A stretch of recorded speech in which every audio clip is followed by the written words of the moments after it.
আসসালামু আলাইকুম, this is Umar. Welcome to deep dive with উমার।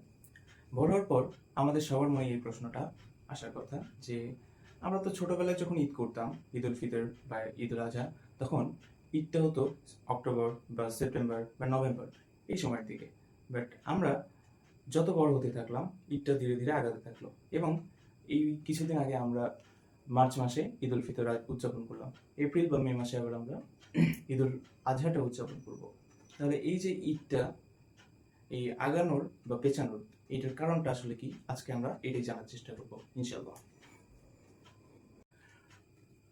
ঈদের এই ধীরে ধীরে এগিয়ে আসার যে প্রক্রিয়াটা, এটার মূল কারণ হচ্ছে ইংরেজি গ্রেগরিয়ান যে ক্যালেন্ডার এবং ইসলামিক যে ক্যালেন্ডার, এই দুইটার মধ্যে সময়ের পার্থক্য।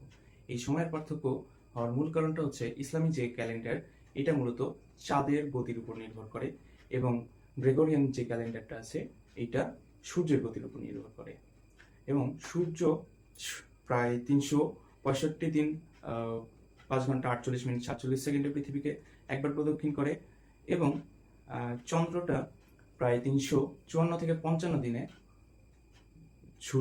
চন্দ্রের এক বছর হয় 355 বা 354 দিনে। যে কারণে প্রত্যেক বছরে প্রায় 10 দিন করে কম থাকে ইসলামিক ক্যালেন্ডারে এবং 10 দিন করে বেশি থাকে গ্রেগরিয়ান ক্যালেন্ডারে। এই কারণে মূলত এই 10 দিন করে আমাদের ঈদ আগাইতে থাকে। ঈদ সহ অন্যান্য ইসলামিক যে ফেস্টিভ্যালগুলো আছে, এগুলো প্রত্যেক বছরই 10 দিন করে আগাতে থাকে।